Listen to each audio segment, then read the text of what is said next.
జగన్ మీద ఒక రాయి విసిరినంత మాత్రాన జరగబోయే ఎన్నికల కురుక్షేత్రంలో ఆ దుష్టయం ఓటమిని, ఆ పెత్తందారుల ఓటమిని, మన పేదల ప్రభుత్వం గెలుపును ఎవ్వరూ ఆపలేరు. ఇలాంటి దాడుల వల్ల నా సంకల్పం చెక్కు చెదరదు. పైగా ఈ స్థాయికి వారు దిగజారారు అని అంటే దాని అర్థం ఏమిటి?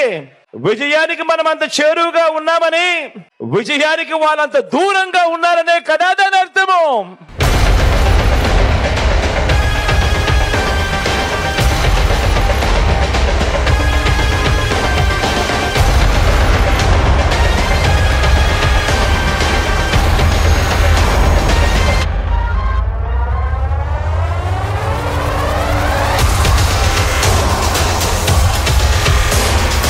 ఈ తాతాకి చెప్పులకు మీ బిడ్డ అదరడు, మీ బిడ్డ బెదరడు.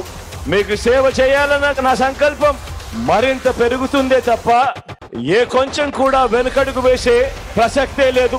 నా నుదుటి మీద వారు చేసిన గాయం దేవుడి దయతో అది ఇక్కడ తగలలేదు, అది ఇక్కడ తగలలేదు అంటే దాని అర్థం దేవుడు మీ బిడ్డ విషయంలో ఇంకా పెద్ద స్క్రిప్టే రాశాడు అని చెప్పి దాని అర్థం.